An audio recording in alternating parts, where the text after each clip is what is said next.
योजना केवल चुनाव तक रहेगी, बाद में बंद हो जाएगी। कर्मचारियों के लिए बड़ी घोषणाएं, सागर से मोहन यादव लाइव देखें। भैया तुम झूठ बोलते रहिए, हमारी भाजपा वालों की पहचान की है। लाडली लक्ष्मी योजना न तब बंद हुई, न आज बंद हुई, न अगले चुनाव तक बंद होगी। ये लगातार जारी रहेगी। ये योजना का श्रेय भी हमारा है और भावना भी हमारी। किसी बहन के जीवन में कोई योजना सरकार की जो भी जारी, सब जारी रहेगी, एक भी योजना बंद नहीं होगी। आज के इस अवसर पर बुंदेलखंड की धरती पर, चूंकि चुनाव के मौसम में मैं आया हूं, मैंने कहा तिथि से ज्यादा पवित्र हो ही नहीं सकता कि भाई दूज मिल जाए। ये परमात्मा की दया, बहनों को नमस्कार करके बहनों का हाथ में क्या होड़ मची है। मैं बहनों से कह रहा था केवल इसी हाथ में क्यों बांध रहा हूं, ये कोई दूसरे ने थोड़ी दिया, ये भी भगवान ने ही दिया है। ये हाथ कम पड़ गया तो दूसरे पे बांध करके बहनों ने प्यार लुटाया। मैं आपको बिलहरी की सारी बहनों को प्रणाम करता हूं, धन्यवाद देता हूं। प्रकृति से परमात्मा तक, संस्कृति से अपनी समझ तक सब दूर हमको परस्पर रिश्ते से जोड़ती है। और रिश्ते जोड़ने में ही हमारी मां से जो हमको जन्म मिलता है, तो बहन से दुलार भी मां से कम नहीं होता है। इसलिए भाई दूज के अवसर पर आप सबको प्रणाम करता हूं। हमारे माथे पे लगने वाला तिलक और हाथ में बनने वाला धागा, यह हाथ में बनने वाला धागा आपके माध्यम से हमारी शक्ति का आधार बनता है और दुनिया की किसी भी ताकत से लड़ने का साहस और पराक्रम की पराकाष्ठा करने की, तिलक लगाने की जो आपकी वृत्ति है, जीवन में हम अपने मस्तक को कभी किसी के आगे झुकने नहीं देते। इसका आधार हमारी बहनें होती है। मुझे इस बात का गर्व है। मैं इस बात को भूलूंगा नहीं। मेरे पहले एक हमारी विधायक थी प्रीति भार्गव जी, कौन भैया, भूपेन्द्र भैया, मेरी आपके उज्जैन से पूर्व विधायक थी। मैं उज्जैन का विधायक बना, उज्जैन दक्षिण का, जहां 20% गांव थे। तो गांव के अंदर विधायक जाता है तो प्रीति भार्गव जी ने कहा भैया आप कुछ करो मत करो, आपसे हाथ जोड़ के निवेदन है, आप विधायक बने हो। एक बात का ध्यान रखना, गांव में कैसे भी करके कुछ आप सार्वजनिक शौचालय बना देना। मेरे पल्ले नहीं पड़ी, क्यों बोला आपको नहीं मालूम, गांव के अंदर ये लेटरिन की समस्या इतनी परेशानी वाली रहती है कि माताएं बहनें सूर्य का उजाला जब हो जाता है तो अपने पेट के अंदर आने वाली तकलीफ को कैसे दम मार के वो कैसे दिन गुजारती है, उस कष्ट को आप नहीं समझ सकते, ये बहनें समझ सकती है। मेरे वास्तव में उस दिन हिल गया। उन्होंने कहा आप अपनी विधायक निधि से ये मदद कर देना। मैं तो इस बात को सुन के डर गया था कि इतना बड़ा छोटा सा काम मैं समझा, लेकिन इतना बड़ा काम था, हर गांव में मैं कहां से कर दूंगा। वाकई बड़ी बात थी। लेकिन नरेंद्र मोदी जी के लिए जोरदार ताली बजाओ, जिनने गांव के अंदर घर घर में ये अभियान चलाकर शौचालय के आधार पर जीवन में कितना पुण्य का काम है, लेकिन कितनी जरूरी बात है। अपनी माता बहनों की इज्जत बचाने के लिए, उनका स्वास्थ्य अच्छा रखने के लिए, भारत की दुनिया में अच्छी एक छवि बनाने के लिए जितना आवश्यक था। इतने साल कांग्रेस की सरकार थी, उनने कभी माता बहनों की इस कठिनाई को नहीं समझा जो सबसे ज्यादा जरूरी थी। एक बार जोरदार ताली बजा के वाकई में उनके एक नहीं कितने सारे कदम, और जब एक तरफ कदम बढ़ाया तो घर कच्चा क्यों होना चाहिए, तो घर भी पक्का होना चाहिए। ये सपना किसी ने देखा जिनका खुद का घर नहीं, वो नरेंद्र मोदी जी 22 करोड़ बहनों का घर बनवा करके 22 करोड़ परिवार के सामने आदर्श उदाहरण दिया। और उतना ही नहीं, तो दोस्तों वीडियो को पूरा जरूर देखें, जब ही आपको पता होगा कि कौन कौन सी घोषणाएं मोहन यादव ने की हैं। देश का चूल्हा आना चाहिए। जिसको भी ये काम पसंद आया जोरदार ताली बजा के बताओ, ये पहली बार नरेंद्र मोदी जी ने करके दिखाया। मुझे इस बात की प्रसन्नता है। उसी संस्कृति के आधार पर भी हमने बहनों को 2029 में माननीय मोदी जी ने 33% लोकसभा में भी, विधानसभा में भी। आपको सागर वालों को और धन्यवाद। आपके यहाँ मुझे लगता नहीं कि पहले कभी बहन को यहाँ से लड़ाया होगा, लड़ाया क्या, तो आप तो और 2 कदम आगे हो। उनने कहा कि 2029 से 33% बहनों, सागर वालों आपको प्रणाम, आपने अभी से मौका दिया, जोरदार ताली बजा बहनों के लिए। इसका मतलब बहनों की जवाबदारी ज्यादा हो गई। अब हर बहन को संकल्प लेना पड़ेगा। तो मध्य प्रदेश के मुख्यमंत्री डॉक्टर मोहन यादव ने आज भाई दूज के अवसर पर सभी को शुभकामनाएं देते हुए कहा कि बहनों को लगातार अधिकार देना भारतीय जनता पार्टी का महिलाओं के प्रति समर्पण दिखाता है। सीएम यादव ने सागर लोकसभा की सुर्खी विधानसभा के बिलेरा में आयोजित नारी शक्ति वंदना कार्यक्रम में शामिल होने के पहले अपने बयान में कहा कि उन्हें इस बात की प्रसन्नता की हुई उस पार्टी का कार्य करते हैं जिससे पहली बार देश में आदिवासी अंचल की महिलाओं को राष्ट्रपद पर पहुंचाया। उन्होंने कहा कि आज भाई दूज का पर्व, इस बार भाजपा की बहनों की संख्या में लोकसभा प्रत्याशियों का टिकट दिया है। प्रधानमंत्री मोदी ने नारी शक्ति वंदना अधिनियम लाया।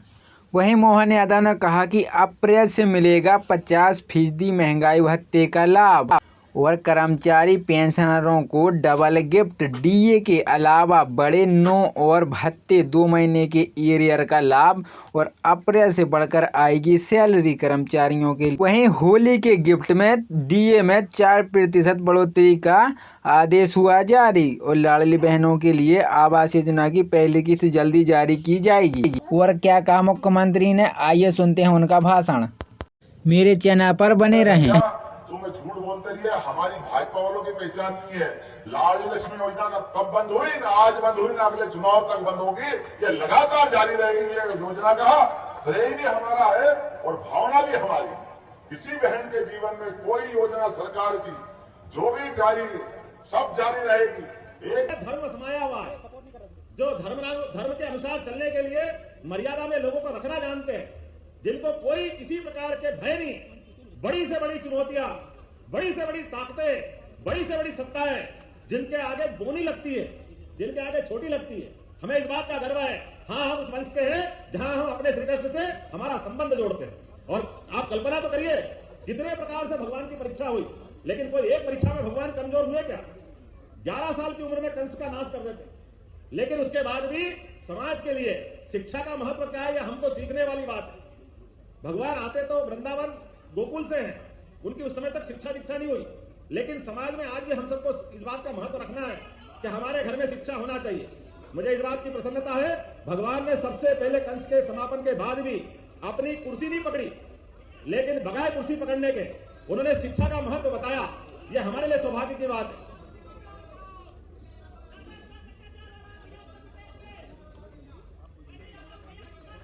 भैया ये जो आप मेरे को दिखा रहे हो सकता है उनको दिखाओ जो आपकी लीडरशिप का ठेका लेके बरसों तक आपकी छाती पे मूंग डल रहे थे। मेरे आगे 2-4 लोगों को बताने से काम नहीं चलेगा। आप उनके पास जाओ जिनके पास 4-4 बार के मुख्यमंत्री का पद जिनके घर में था, ये उनके पास जाके बताओ कि हाँ, हमारा पुरुषार्थ पराक्रम क्या कह रहा है। आज के इस अवसर पर जो मैं आपके बीच बात करने आया हूं, मेरे पास तो 2 ही बात है। अपने समाज के स्वजनों से मिलने का सुख भी है और आपके सामने यह इतना बड़ा आकाश है जिनके माध्यम से हम अपने समाज को वर्तमान में यशस्वी प्रधानमंत्री के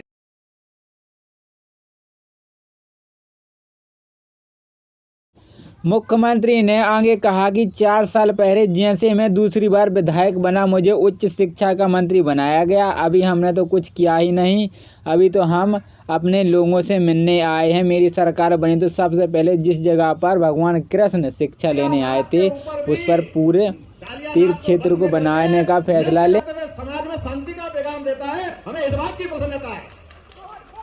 जो कालियानाग की चुनौती से भी डरता नहीं है, जो इंद्र को चुनौती देता है, इंद्र से कहता है कि तू वर्षा कर ले, कष्ट लिया कितने ला सकता है, लेकिन ऐसे कष्टों के बीच भी सारे ग्वाल बाल सारे समाज जनों को ले जा करके सबके साथ खड़े होकर के जो मन में है वो अपने मन मस्तिष्क से समाज में स्थापित कर देता है। मुझे इस बात की प्रसन्नता है। बदलते दौर में, आज के समय में, लोकतंत्र में मैं तो इस बात के लिए धन्यवाद देना चाहूंगा आप सबको भी कि मैं जब आया था तो मुझे लगा था कि मैं जहां जा रहा हूं वहां ऐसा माना जाता कि समाज का एक ही परिवार ठेकेदार है। मुझे इस बात की प्रसन्नता है, समाज किसी का ठेकेदार वाले को व्यवस्था से अपने आप को बाहर लाता है, जिसकी अपनी स्वयं की पहचान है और यह होना भी चाहिए। मुझे इस बात का गर्व है कि आपके यहां से निकला हुआ एक किसान परिवार का बेटा जिसने अभाव और कठिनाइयों से बढ़ा, लेकिन अभाव और कठिनाइयों के बावजूद भी मुझे इस बात की प्रसन्नता है। मैं कोई दल विशेष का भी प्रचार करने की बात नहीं कर रहा हूं, लेकिन इस बात के लिए तो धन्यवाद दूंगा कि मेरे पिताजी कोई मुख्यमंत्री नहीं थे, मेरे पिताजी कोई राजनीति में नहीं थे, मेरे परिवार वाले इन व्यवस्थाओं को जानते भी नहीं है, लेकिन उसके बावजूद भी मेरे अपनी पार्टी के लोगों ने मुझे उज्जैन विकास प्राधिकरण का अध्यक्ष बनाकर 8 साल वो दर्जा दिया राज्य मंत्री का 2003 से 2010 तक। मुझे इस बात की प्रसन्नता है। उतने में नहीं रुकी, पार्टी ने फिर एक और बार मौका दिया। 2010 से 2014 तक मध्य प्रदेश पर्यटन विकास निगम का अध्यक्ष कैबिनेट का दर्जा देकर के मौका दिया। और मुझे इस बात का गर्व है, मेरी पार्टी तो इतना अच्छा सोचती है। आप तो भाग्यशाली हो, इतनी बड़ी आबादी इतनी संख्या में रहते हो। मेरी विधानसभा में तो अपने स्वजन 500 भी नहीं है, 2,80,000 वोट में से, लेकिन सारा समाज साथ रहता है। मोदी जी खाली कहते ही नहीं है सबका साथ, खाली बोलते नहीं है, तो वो एक गारंटी भी देते हैं कि मोदी की गारंटी है समाज में केवल 4 ही जातियां रहेगी। और हमने सबने देखा कि जहां 500 आबादी नहीं है वहां से मुझे एक बार नहीं 3-3 बार टिकट दे करके अपने समाज का गौरव बढ़ाया। मुझे इस बात की प्रसन्नता है। और एक इतनी बड़ी बात, अभी मुख्यमंत्री की तो बाद में बात कहूंगा, आमतौर पर जब अपने में से कोई मंत्री बनेगा तो मंत्री को क्या देंगे? खेलकूद मंत्री, कोई भी ऐसा पशुपालन विभाग, कोई और चीज। लेकिन मुझे इस बात की प्रसन्नता है कि जैसे ही मैं दूसरी बार विधायक बना तो प्रदेश की उच्च शिक्षा विभाग का पूरा प्रभार मुझे दिया गया। मुझे इस बात की प्रसन्नता है, ये हमारे समाज का गौरव। लगभग 4 साल के लिए। और उससे आगे बढ़कर मैं तो आपने टीवी में देखा भी होगा, उस लाइन में भी नहीं बैठा था, लगभग आखिरी पंक्ति में बैठा। और हमारे अपने इस मध्य प्रदेश के अंदर एक बार नहीं, ऐसे ही आज से 15 साल पहले ऐसे यादव परिवार को उठा करके बाबूलाल जी गौड़ को मुख्यमंत्री बनाया था। और ऐसे कैसे इस बार मुझे सीधे सहज बोला, पहली बार तो मैंने भरोसा ही नहीं किया, क्योंकि मैंने अपने मुख्यमंत्री कोई बनता तो बहुत पैसे वाला होना चाहिए, बहुत सारे विधायक का समर्थन होना चाहिए, बहुत सारे प्रकार के परिवार का बैकग्राउंड होना चाहिए। मेरे अपने परिवार में तो यह कुछ नहीं था। मेरे अपने परिवार से कोई दूसरा विधायक नहीं, मेरे परिवार से कोई सांसद नहीं, मेरे परिवार से कोई मंत्री नहीं, मेरे परिवार के पहले राजनीतिक क्षेत्र में इस प्रकार की कोई व्यवस्था नहीं। लेकिन उठा करके सीधा मुख्यमंत्री का जवाबदारी दी है। मैं इस बात का धन्यवाद देना चाहूंगा। जिस बात को लेकर के कई लोगों के पेट दुख रहे हैं, लोग तो इतना ऊंचा सोचते हैं, मैं तो सोचता भी नहीं। मुझे तो नाम लेने में भी कष्ट होता, अच्छा नहीं लगता, थोड़ा संकोच करता हूं, क्योंकि हम जिनकी जय जयकार करते हैं भगवान कृष्ण की, उन्होंने राजनीति को अपने घर में नहीं आने दिया। लेकिन लोगों को समझ में नहीं आता, मेरे आने के पहले एक सभा करके जान करते इस सभा को बिगाड़ने का प्रयास कोई करता है, अपने लोगों को सावधान करने का प्रयास करता है। अभी तो हमने कुछ किया ही नहीं है, अभी तो अपने लोगों से मिलने ही आए हैं और निमंत्रण देने आए हैं। भगवान ने जहां 64 कला, 14 विद्या, 4 वेद, 18 पुराण, कोई एक बालक 64 दिन में कैसा निष्णात हो सकता है? वो एकमात्र है, वो यदुवंशी गोपाल कृष्ण, जिनने शिक्षा के मामले में उस समय के सारे रिकॉर्ड ध्वस्त करते थे। कितने कम समय में जो ज्ञान अर्जित किया, वो हम सबको ज्ञान से जोड़ता है, शिक्षा से जोड़ता है। उसके माध्यम से हम संदेश लें, प्रत्येक परिवार में बच्चा हो या बच्ची, उसकी शिक्षा दीक्षा जरूर कराएं, पढ़ाई पे ध्यान दें। जब आप पढ़ लिख के आगे बढ़ते हो तो स्वाभाविक रूप से आज भी ये उदाहरण है, कोई उदाहरण ऐसा नहीं है कि गुरुकुल में सारी शिक्षा हुई हो।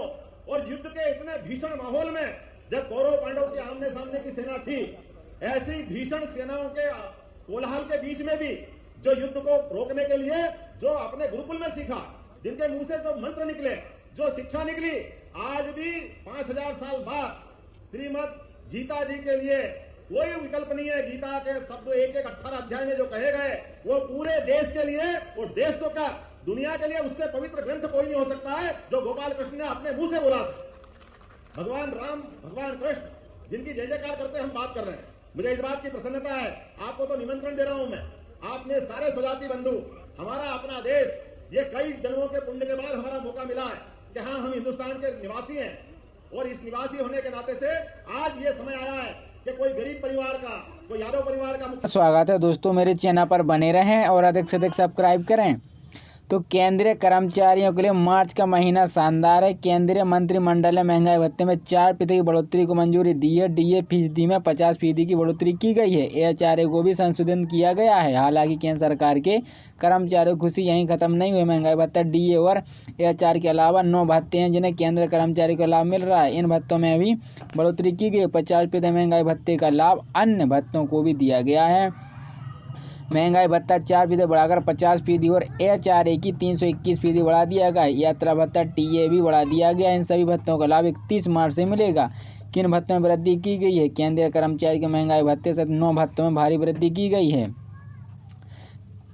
तो घर का किराया भत्ता, एएचआरए, बाल शिक्षा भत्ता, CA, child care special allowance, छात्रावास अनुदान, हस्ताक्षर पर टीए, ग्रेजुटी, ड्रेस अलाउंस, अपने परिवार के लिए माइलेज भत्ता, दैनिक भत्ता। क्या महंगाई भत्ते का अंक गणित अब बदल जाएगा? सरकार ने 2016 से 7 वेतन आयोग को लागू समय महंगाई भत्ते को शून्य कर दिया था। नियमों के अनुसार जैसे महंगाई भत्ता 50% तक पहुंच जाएगा, घटकर शून्य हो जाएगा और कर्मचारी को 50% के अनुसार भत्ते के रूप में जो पैसा मिल रहा है उसे मूल वेतन में जोड़ दिया जाएगा। मान लीजिए किसी कर्मचारी का मूल वेतन 18,000 रुपये है तो उसे 50% DA में 9,000 रुपये मिलेगा। हालांकि अगर DA 50% है तो उसे मूल वेतन में जोड़ा जाएगा और महंगाई भत्ता शून्य कर दिया जाएगा। इसका मतलब है कि मूल वेतन को संशोधन कर 27,000 रुपये कर दिया जाएगा। हालांकि इसके लिए सरकार को फिटमेंट में ही बदलाव करना पड़ सकता है।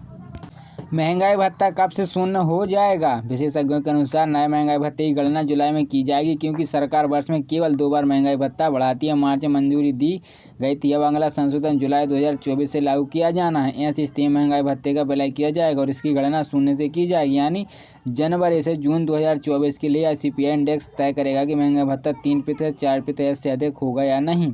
स्पष्ट में होते ही कर्मचारी को मूल वेतन में 50% महंगाई भत्ता जोड़ा जाएगा। तो देश के 1 करोड़ से अधिक केंद्रीय कर्मचारियों और पेंशनरों के लिए खुशखबरी है।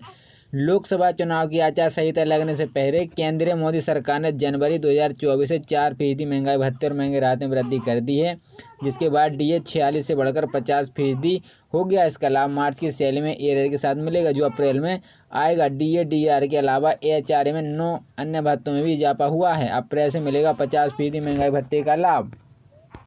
दरअसल बीते दिनों प्रधानमंत्री नरेंद्र मोदी की अध्यक्षता में हुई कैबिनेट की बैठक में कर्मचारियों को 4% महंगाई भत्ते में DA और पेंशन भोगियों को 4% महंगाई भत्ते राहत वृद्धि को मंजूरी दी गई है, जिसके बाद कुल DA 46% से बढ़ाकर 50% हो गया है। नई दरें 1 जनवरी 2024 से लागू हैं। ऐसे में जनवरी फरवरी का एरियर भी मिलेगा। अप्रैल से खाते में सैलरी और पेंशन बढ़कर आएगी। इससे केंद्र सरकार के करीब 49.18 लाख कर्मचारी, 67.95 लाख पेंशनरों को फायदा होगा। यह वृद्धि स्वीकृति फार्मूले के रूप में है, जो 7वें वेतन आयोग के सिफारिशों पर आधारित है। DA के अलावा 9 भत्ते और ग्रेजुएटी भी हुआ इजाफा। DA वृद्धि के अलावा केंद्रीय कर्मचारियों को मिलने वाले house rent allowance, children's education allowance, child education special allowance, hostel services transfer पर TA, व्यक्ति वस्तुओं का ट्रांसपोर्टेशन, ग्रेजुएटी सीमा, ड्रेस अलाउंस, खुद के ट्रांसफ़र के लिए माइलेज भत्ता और दैनिक भत्ता, ग्रेजुएटी में भी बढ़ोतरी हुई है। इसके तहत केंद्रीय कर्मचारी ग्रेजुएटी अब 20 लाख से बढ़कर 25 लाख कर दी गई है। परिवार भत्ता, कैंटीन भत्ता, प्रतिनियुक्ति भत्ता समेत अन्य भत्तों में 25% की बढ़ोतरी की गई है। मकान किराया भत्ता मूल वेतन 27%, 19% और 9% से बढ़कर क्रमशः 30%, 20% और 10% हो गया है। चूँकि वित्त विभाग के मेमोरेंडम के मुताबिक DA के 50% क्रॉस होने पर HRA 30%, 20% और 10% हो जाएगा। वर्तमान में हाई TPAT सिटी में ग्रेड 1 से 2 का ट्रेवल अलाउंस 1800-1900 रुपये है। ग्रेड 3 में 8 में 3600 रुपये प्लस DA मिलता है। वहीं दूसरी जगह के लिए दर 1800 रुपये प्लस DA है। ऐसे में DA की बढ़ते ही TA में भी वृद्धि हो गई है। जाने कितने बढ़ेगी सैलरी पेंशन? यदि कर्मचारी का मूल वेतन 18,000 रुपये है तो महंगाई भत्ता 50% होने पर उसके वेतन में हर माह लगभग 720 रुपये बढ़कर जाएंगे, यानी DA में कुल राशि 9,000 रुपये होगी। कर्मचारियों का मूल वेतन 25,000 रुपये है तो उनके प्रति माह 12,500 रुपये और 35,000 रुपये वेतन पाने वालों को 17,500 का लाभ मिलेगा। अगर कर्मचारी को 53,500 रुपये का मूल वेतन मिलता है तो 46% पर उनका महंगाई भत्ता 24,610 रुपये है। तो DA के 50% होने पर उनका DA बढ़कर 26,750 रुपये हो जाएगा, यानी कि 26,750 में माइनस 24,610 बराबर 2,140 रुपये बढ़ जाएगा। अगर किसी कर्मचारी का वेतन 36,500 रुपये है तो उसके वर्तमान में 16,790 रुपये DA मिल रहा है। अगर DA में 4% बढ़ोतरी की जाती है तो उसका DA 1,460 रुपये बढ़कर 18,250 रुपये पहुँच जाएगा। साथ ही जनवरी में ये भी मिलेगा। 17,000 रुपये की बेसिक सैलरी वाले कर्मचारियों को 50% के हिसाब से 35,000 रुपये और 50,500 वालों को वेतन में 47,750 रुपये महीना मिलेगा। 1 लाख रुपये की बेसिक सैलरी वाले कर्मचारियों के खाते में हर माह 4,000 रुपये से अधिक की बढ़ोतरी होगी। 50% के हिसाब से DA राशि 50,000 रुपये हो जाएगी।